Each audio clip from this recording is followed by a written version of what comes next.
मनुष्य के अंदर संतान पैदा करने की ललक रहती है। क्यों? ये एक आप नहीं कर रहे, आपका दिमाग नहीं करता, ये सृष्टि प्रकृति का नियम है।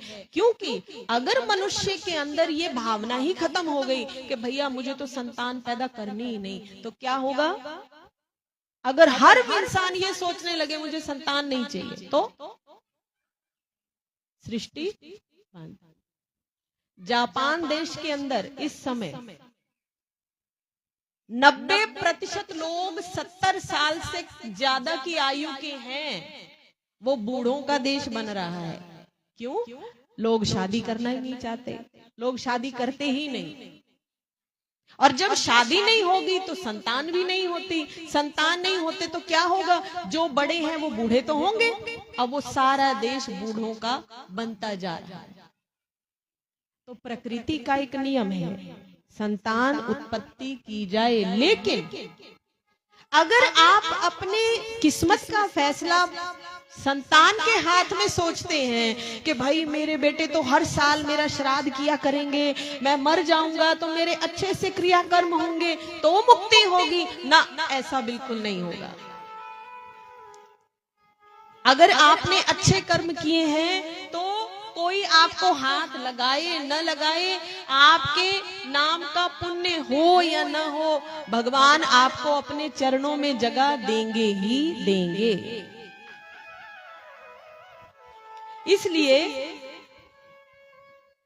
संत आत्मदेव से कहते हैं कि वत्स तुम्हारा पुत्र तुम्हारा उद्धार करेगा, ऐसा बिल्कुल नहीं है। तो महाराज क्या मुझे पुत्र नहीं चाहिए? मैं चाहता हूं मेरे पुत्र हो।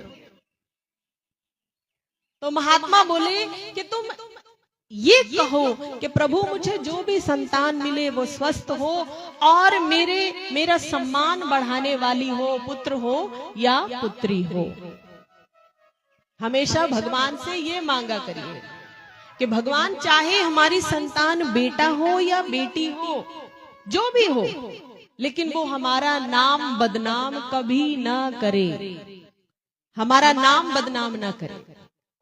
अगर बेटा है तो वो भी हमारा नाम समाज में ऊंचा करे, और अगर बेटी है तो वो भी समाज में हमारा नाम ऊंचा करे। जब तक हमारे घर में बेटी है तब भी हमारा नाम बनाए, और जब ससुराल चली जाए तब भी बेटी हमारा नाम बनाए कि ये फला उस आदमी की बेटी है। और बेटा भी ऐसा ही हो, ये नहीं कि बेटा ऐसा हो गया, हम तो बड़ी मुश्किल से पाल पोस कर बड़ा किया और जब समाज में गया तो 10 गलत आदत लग गई, लोगों के साथ बेईमानी, ठगी, चोरी, लूटपाट हो रही है, और लोग बोले कि देखो भैया ये उस आदमी का बेटा है। इसलिए ऐसा भगवान से मांगना चाहिए कि हम जो भी संतान हो हमारे उद्धार करने वाली हो, और हमारे कर्म ऐसे हों कि हमें किसी के एहसान की आवश्यकता ही ना पड़े। ऐसी भावना होगी तो भगवान हमें अवश्य ही उद्धार करते हैं। ऐसे महात्माओं से मिलाते हैं। महात्मा ने कहा कि मैं, अगर तुम इतना कह रहे हो तो ये फल देता हूं, और वो फल जाकर अपनी पत्नी को देना, और भगवान की कृपा से तुम्हें संतान हो जाएगी। आत्मदेव ने जाकर वो फल जो है अपनी पत्नी धुंधुली को दिया।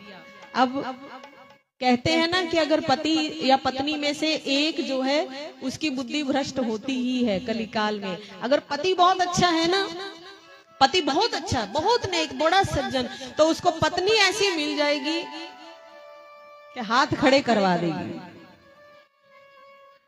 लोग अक्सर बोलेंगे अरे भाई तू तो इतना सीधा है, कहां से टकरा गई। बोलेंगे अरे भैया क्या करूं, कर्म ही ऐसे हैं। और अगर पत्नी बड़ी अच्छी है, बड़ी नेक है, सच्ची है, तो उसे पति ऐसा मिलेगा कि भैया हाथ खड़े करवा देगा। ये अक्सर आप कहीं भी देख लें। और लोग उसका मुआवजा, कंपनसेट कैसे करते हैं? भैया ठीक है ना, एक को तेज होना चाहिए और एक को नरम होना चाहिए, एक गर्म होना चाहिए, एक नरम होना चाहिए। अब क्या करें, बोलना ही पड़ेगा भैया। अपनी अपमान तो नहीं कर सकते। कोई पति कैसे बोलेगा कि भैया मेरी पत्नी बड़ी तेज है, कोई पत्नी कैसे बोलेगी कि मेरा पति बिल्कुल बात नहीं करने देता, तो लोग बोलेंगे ठीक है ना, एक गर्म होना चाहिए कि नरम होना चाहिए। तो आत्मदेव अच्छे थे, पत्नी धुंधुली ऐसी मिली। अब उसने सोचा इतनी जिंदगी आराम से रही, अब कौन बच्चा को पालेगा, उसको पालने पोसने में इतनी मेहनत लगती है, तो छोड़ो। उसने क्या किया, अपनी बहन से बात की, कहा कि बहन इस तरह से बात है तो ये फल तू खा ले। वो बोली कि नहीं मैं तो नहीं खाऊंगी, तो मेरे तो पहले संतान है। बोली ऐसे कर, ये गाय को खिला दे और अपना बेटा तो मुझे दे देना। समय हुआ तो गाय ने भी एक बालक को जन्म दिया, नाम हुआ गोकर्ण। और आत्मदेव के भी पुत्र हुआ, उसका नाम हुआ धुंधुकारी। और कहते हैं ना कि अगर फल विषैला हो तो आप कभी, अगर बीज विषैला हो तो फल कभी भी मीठा नहीं होता। कहीं ना कहीं कुछ गड़बड़ रहती है तो फल में कोई मिलावट आती है।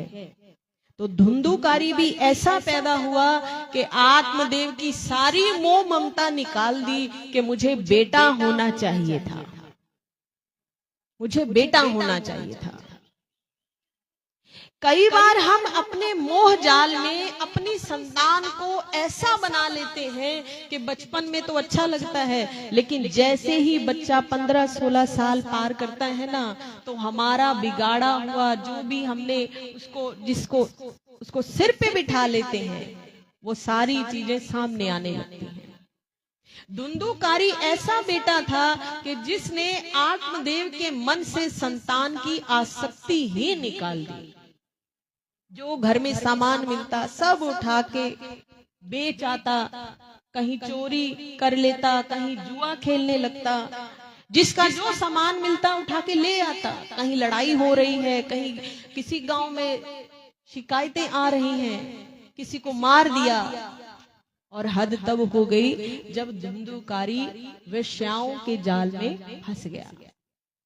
5 वेश्याओं के जाल में फंसा। और कहते हैं कि अगर इंसान किसी एक गलत स्त्री के संगति में पड़ जाए, किसी पराई एक ही गलत स्त्री के संगति में पड़ जाए तो उसका जीवन बर्बाद हो जाता है। धुंधुकारी 5 वेश्याओं के संपर्क में था। एक दिन उन्होंने कहा कि भाई ऐसा करो, राजा के महल में हमने सुना है कि रानियां बड़ा सुंदर हार पहनती हैं, तुम हमारे लिए वो हार लेकर आओ। धुंधुकारी बोला कैसे लेके आऊंगा? बोले कैसे भी, जाओ चोरी करो। धुंधुकारी ने हार चोरी किया, लाकर गहने सब वेश्याओं को दिए। अब गहने मिल तो गए, वो सोचने लगी कि भाई अगर राजा को पता चल गया तो हमारी तो जान जाएगी। तो 5 वेश्याओं ने क्या किया, धुंधुकारी के मुंह में रात के समय कोयले, जलते हुए कोयले ठूंस दिए, कान में कोयले ठूंस दिए, नाक में, और उसका गला दबाकर उसे मार डाला, जमीन में गाड़ दिया। और ऐसा बुरा अंत होता है जो इंसान धर्म के, सच्चाई के रास्ते पे न चले। और कहते हैं जब किसी का कत्ल हो, किसी को गलत तरीके से मारा जाए समय से पहले, तो ऐसे इंसान की गति नहीं होती। धुंधुकारी की भी गति नहीं हुई। धुंधुकारी अपने ही घर में भटकने लगा। कभी आत्मदेव को नजर आता, कभी उसकी मां को। कभी घर में कोई बर्तन गिरने लगते, कभी घर के कपड़े जलने लगते, कभी जो पशु भंडार था, जो गाय भैंसे थी, उनको तकलीफ देने लगा। पेड़ों के फल काले पड़ने लगे, कभी घर में लहू के छींटे दिखने लगे। जब ये सब चीजें देखी तो आत्मदेव ने गोकर्ण से कहा कि बेटा कहीं ना कहीं कुछ गड़बड़ है, तुम देखो कहां समस्या है। गोकर्ण को पता चल गया कि धुंधुकारी उसका उद्धार नहीं हुआ है। सूर्य देव के सुबह उदित होने का प्रतीक्षा करने लगे। सूर्य देव उदित हुए, उन्होंने सूर्य नारायण भगवान की उपासना की, मंत्र जाप किया, पूजा पाठ की और पूछा, भगवान आप बताइए धुंधुकारी का उद्धार कैसे होगा? तो भगवान ने बताया कि तुम भागवत जी का पाठ करो, 7 दिन भागवत का पाठ होगा, तत्पश्चात विधि पूर्वक हवन इत्यादि होगा, फिर जाके धुंधुकारी का उद्धार होगा। 7 दिन की भागवत सप्ताह पाठ का आयोजन किया गया और नजदीक ही एक बांस गाड़ दिया गया जिसमें 7 गांठें थी। जैसे ही पहले दिन की कथा समाप्त हुई तो बांस का एक गांठ फट गया। इसी तरह दूसरे, तीसरे, चौथे, 5वें, 6ठे और 7वें दिन 7 गांठें फट गई और धुंधुकारी सामने खड़े हो गए। कहने लगे कि भाई, मैंने अपने जीवन में जो कुछ भी बुरे कर्म किए, मुझे उनका फल मिल गया है। मैं जान चुका हूं कि जो धर्म के, भक्ति के रास्ते पे नहीं जाता, उसके साथ क्या होता है। अब तुम्हारी कृपा से, भगवान के आशीर्वाद से मेरा उद्धार हुआ। अब मैं चलता हूँ, तुम माता पिता का ध्यान रखना। तो ये है भगवान की भक्ति की महिमा।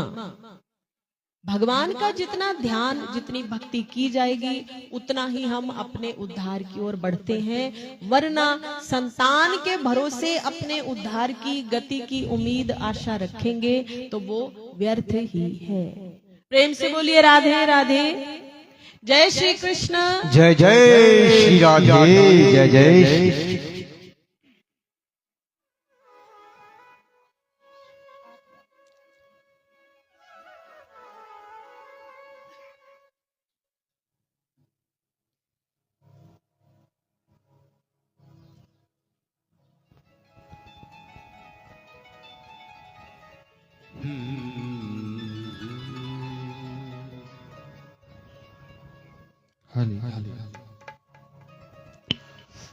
बोलो कृष्ण कन्हैया लाल की जय। हे मुरलीधर छलिया मनमोहन, हम तुमको दिल दे बैठे हैं। हे मुरलीधर छलिया मोहन, हम तुमको दिल दे बैठे हैं। पहले ही गम कम ही न खाए, पहले ही गम कम ही न खाए, और मुसीबत ले बैठे हैं। हे मनमोहन,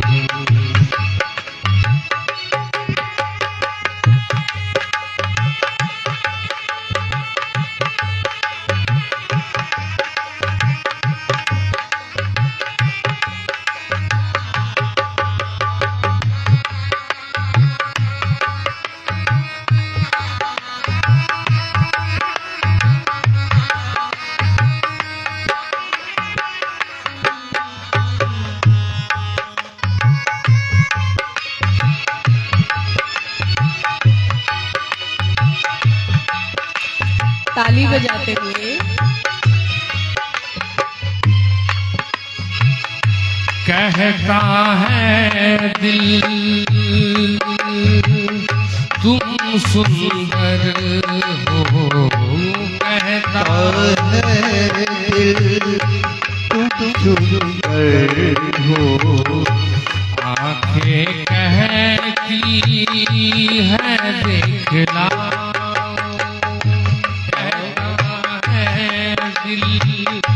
तुम सुंदर हो। आंखें कहती है देखना,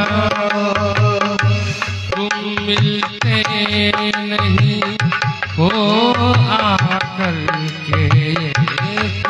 मिलते नहीं हो आकर के, हम कैसे कहें देखो ये बैठे मनमोहन छलिया मोहन, हम तुमको दिल दे बैठे हैं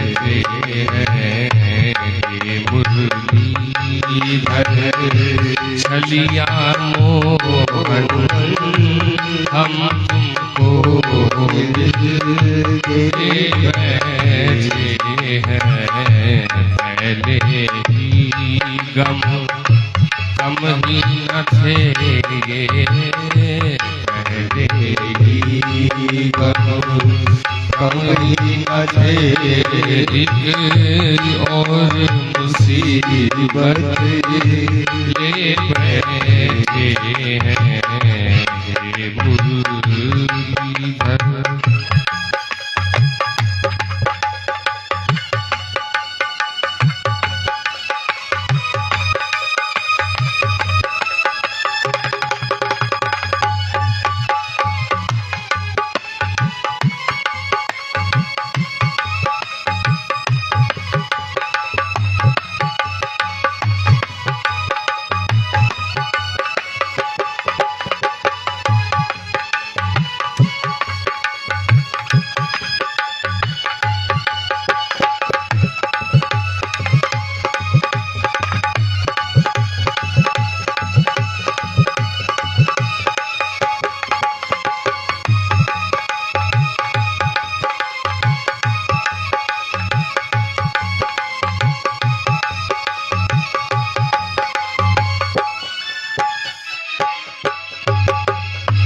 महिमा सुन के हैरान हैं हम, महिमा सुन के हैरान हैं हम, तुम मिल जाओ तो चैन मिले,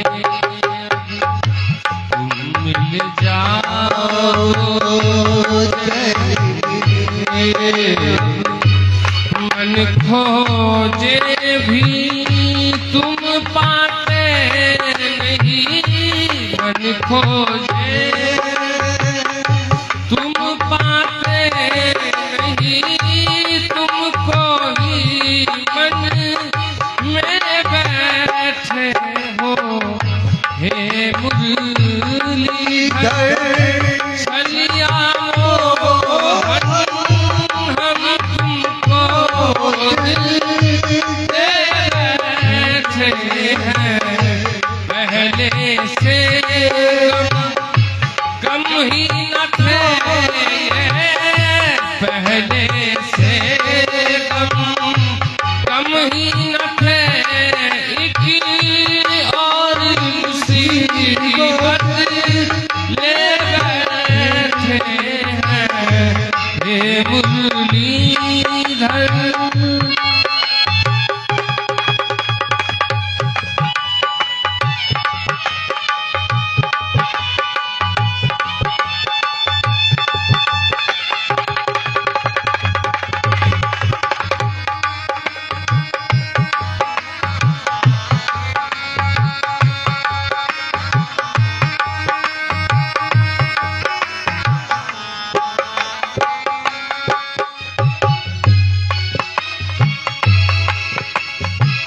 राजेश्वर राजा राम तुम्ही हो, राजेश्वर राजा राम तुम्ही हो, प्रभु योगेश्वर घनश्याम तुम्ही हो, प्रभु योगेश्वर घनश्याम तुम्ही हो, धनुधारी बने कभी मुरली बजैया, धनुधारी बने कभी मुरली बजैया, यमुना तट निज जन मन मैया, यमुना तट जन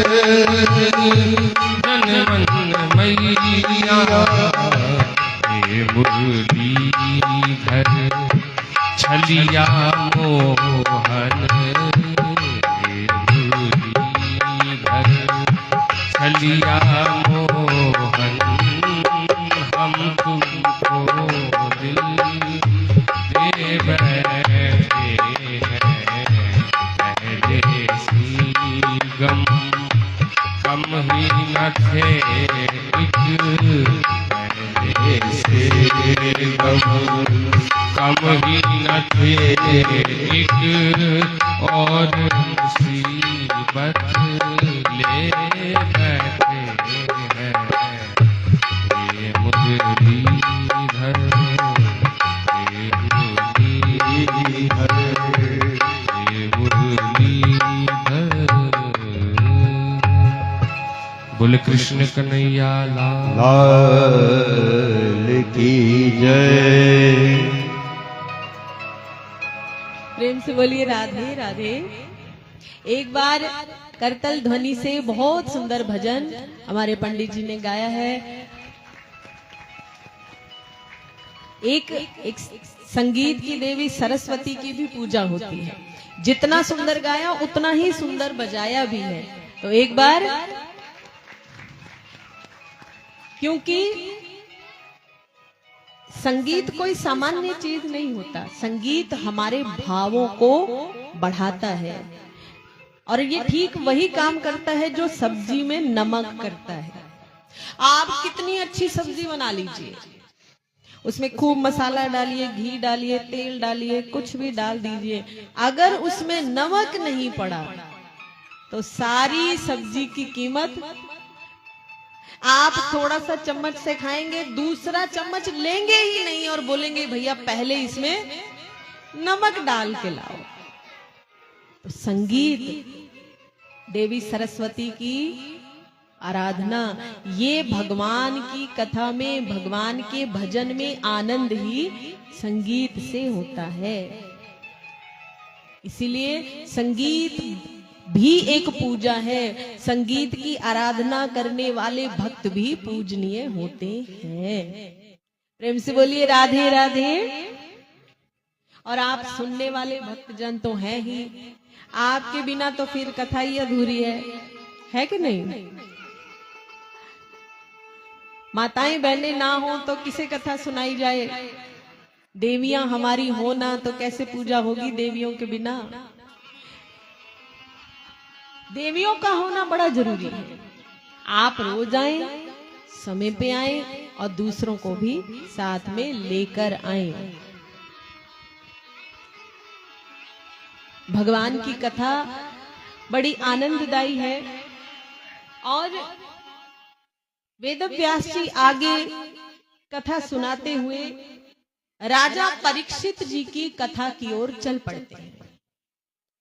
बात उस समय की है जब द्वापर युग समाप्ति की ओर था और कलयुग आने को था, कलयुग आरंभ होने को था। जब भगवान श्री कृष्ण, उन्होंने यह सोचा कि अब महाभारत युद्ध समाप्त हो जाएगा, तो उन्होंने पांडवों को आज्ञा दी कि अब पांडव स्वर्ग प्रस्थान के लिए जाएंगे कुछ ही काल के उपरांत। पांडव स्वर्ग के लिए प्रस्थान करते हैं। उधर विदुर जी गांधारी और धृतराष्ट्र से कहते हैं कि अब जो होना था सो हो चुका, अब अपने किए हुए कर्मों का परिमार्जन करने के लिए आप लोग जो है वन की ओर चल पड़े तपस्या के लिए। विदुर भी मैत्रेय ऋषि से भेंट करते हुए बद्रिका वन में पहुंच गए थे। सब कुछ विधि के विधान के अनुसार हो रहा था। और फिर परीक्षित जी के जन्म का समय आता है। ये वो समय था जब महाभारत का युद्ध अपने अंतिम पड़ाव में था। लगभग पांडव युद्ध जीत ही चुके थे। केवल कौरव पक्ष की ओर से अश्वत्थामा ऐसे थे जो अर्जुन के टक्कर में खड़े हो सकते थे। दुर्योधन ने जब ये देखा कि भाई अब तो युद्ध में हार ही चुका, लेकिन एक जो कुटिल व्यक्ति होता है ना, वो सोचता है कि भाई मुझे तो मरना ही है, लेकिन मरते मरते मैं क्यों ना दूसरे को भी मार के जाऊं। तो दुर्योधन ने अश्वत्थामा को बुलाया और कहा कि तुम मेरे गुरुदेव के पुत्र हो, तो जितने शक्तिशाली वो थे उतने ही तुम हो, तो मैं ऐसा चाहता हूं कि तुम कुछ ऐसा अपना शौर्य पराक्रम दिखाओ, पांडवों को मुंह की खानी पड़े। अश्वत्थामा ने कहा ठीक है। रात के समय शिविर में पांडव होंगे, मैं आज के ही दिन एक ही साथ पांचों को खत्म कर दूंगा, युद्ध का पासा ही पलट जाएगा। दूसरी ओर रात का समय हुआ, पांडव सो रहे थे और उनके 5 बेटे भी सो रहे थे। भगवान श्री कृष्ण सब कुछ जानते थे। वो आए, द्रौपदी को बुलाया। द्रौपदी ने कहा कि भगवान इतनी रात गए आप कैसे? कृष्ण भगवान कहने लगे कि मेरा कुछ देर कुछ समय के लिए चलने का मन है, थोड़ा घूमने का मन है। तो भगवान फिर आप क्या चाहते हैं, मैं साथ चलूं? बोले नहीं, पांडवों को भी ले। महाराज पांचों सोए हैं, दिन भर का युद्ध थकान से सोए हुए हैं। भगवान बोले उठा दो, नींद से जगा दो, क्योंकि भगवान जानते थे कि क्या होने वाला है। अगर इनको आज नहीं उठाया, अभी नहीं उठाया, तो ये सदा के लिए सोते रह जाएंगे। द्रौपदी ने पांडवों को जगाया। युधिष्ठिर बोले क्या हुआ? द्रौपदी ने कहा कि भगवान आए हैं, कृष्ण आए हैं, और वो कह रहे हैं कि चलो टहलने चलना है। क्या केवल मैं आऊं? नहीं, अकेले आप नहीं, 5 भाइयों को बुलाया है। 5 उठे, भगवान श्री कृष्ण के साथ चल दिए, द्रौपदी भी चल दी। जब मशालें बुझने लगी, रात आधी रात का समय हुआ, सब लोग सो गए, तो अश्वत्थामा आया और उसने बिना कुछ देखे, क्योंकि चद्दर ओढ़ के सोए हुए थे, लेकिन पांडव नहीं थे, पांडवों के 5 बेटे थे। तलवार निकाली और 5 के जो सिर थे काट डाले, धड़ से अलग कर दिए, और बिना देखे कि कौन मरा है, किसको मैंने मारा है, शिविर से बाहर निकल गया। आकर कहा दुर्योधन से कि तुम्हारा काम हो गया, मैंने 5 पांडवों को खत्म कर दिया। दुर्योधन खुश हो गया। कुछ समय के बाद जब पांडव और कृष्ण भगवान लौटे हैं, तो देखा कि लहू खून से लथपथ बच्चों के शरीर पड़े हैं। चीखो पुकार मच गई, द्रौपदी बहुत रोई, पांडव बेहाल हो गए। ये क्या हुआ? प्रभु केशव, हे कृष्ण, आप जानते थे ये किसने किया? भगवान बोले ये अश्वत्थामा का काम है। अर्जुन उसी समय रथ पे सवार होके अश्वत्थामा के कक्ष की ओर गए और युद्ध शुरू हुआ। पीछे पीछे भीम भी थे। बहुत युद्ध हुआ। युद्ध होने के दौरान ही भीम ने अश्वत्थामा के बाल पकड़ लिए, उसे घसीटा, बहुत बुरी तरह मारा। जैसे ही तलवार से जान लेने लगा तो द्रौपदी ने रोक दिया, बोला कि आरे इसे मारिए मत, ये ब्राह्मण पुत्र है, इसे क्षमा कर दीजिए। भीम ने कहा कि इसने हमारे बेटों को मारा है, क्या माफ कर दो? बोले हाँ माफ कर दो। मैं नहीं चाहती कि जैसे मैं अपने बेटों के लिए रो रही हूँ, इसकी माँ, मेरे तो 5 बेटे थे, ये तो माँ का अकेला बेटा है, इसकी माँ रोए, आप इसे गुरु पत्नी के लिए छोड़ दीजिए। छोड़ दिया। ये अश्वत्थामा के लिए एक मौका था कि वो अभी अपने कर्मों का पश्चाताप कर लेता, लेकिन अश्वत्थामा को शांति नहीं मिली। उसने सोचा कि पांडव तो बच गए, पांडव तो बच गए, मुझे लगा था कि पांडव मार दिए, लेकिन पांडव तो बचे हैं, अब क्या करूं। दुर्योधन ने कहा कि भाई तुम क्यों खुश हो रहे हो, पांडवों का वंश खत्म नहीं हुआ अभी। अश्वत्थामा ने कहा कि मैंने बेटे मार दिए, तो जब किसी आदमी का वंश ही खत्म हो जाए तो वो आदमी तो खुद ही मर गया। किसी का बेटा ही मार डालो तो फिर आदमी तो खुद ही मर गया, उसे मारने की जरूरत नहीं। तो दुर्योधन ने कहा मूर्ख, उसका बेटे मरे हैं, उसका पोता अभी, उसकी संतान जिंदा है। कहां? उत्तरा गर्भवती। तो क्या करूं? करना क्या है? जिस तरह से बेटों को मारा है, इसी तरह उस अजन्मी संतान को भी मारना होगा। कैसे मारेंगे? वो तो गर्भ में है, तो क्या हुआ? जब युद्ध सामने हो तो फिर सही और गलत नहीं देखा जाता। तुम जाओ और अगर अपना धर्म निभाना चाहते हो तो गर्भ में स्थित उस बालक को भी मार डालो। और ये था आज तक के सृष्टि के इतिहास का सबसे भयानक पाप कर्म जो अश्वत्थामा ने किया। इकलौता वंश का एक ही मात्र सहारा थे जो उत्तरा के गर्भ में बालक था। अश्वत्थामा ने प्रहार किया ब्रह्मास्त्र का और उसकी अग्नि सीधे पहुंचने लगी उत्तरा के गर्भ की ओर। उसके गर्भ में अग्नि जलने लगी। अग्नि जलने लगी तो द्रौपदी को बुलाया, बोली मां मेरे पेट में बहुत दर्द उठ रहा है। और ये कोई साधारण दर्द नहीं है, ये प्रसूति का दर्द नहीं है, ये बच्चा जन्मने का दर्द नहीं है। ये कैसा है? मुझे ऐसा दर्द हो रहा है जैसे किसी ने मेरे पेट में, मेरे गर्भाशय में आग लगा दी हो। ये पीड़ा नहीं है, यहां आग लग रही है। तो द्रौपदी पहले 5 अपने बेटों की मौत देख चुकी थी। उसे समझ में आ गया, बेटी क्या करूं, क्या मैं किसी को बुलाऊं, वैद्य को बुलाऊं? तो उत्तरा बोली मां ये किसी वैद्य के बस की बात नहीं है। मुझे लगता है कि मेरे बालक को मारने के लिए कोई षड्यंत्र किया गया है। मेरे पेट में ऐसी आग जल रही है जैसे शमशान की आग जलती है। अर्जुन बुलाकर लाए भगवान श्री कृष्ण। बोले भगवान अब आप ही कुछ कीजिए, उत्तरा को इस तरह से भयानक पीड़ा उठी है, उसे लग रहा है उसके गर्भ में अग्नि जल रही है।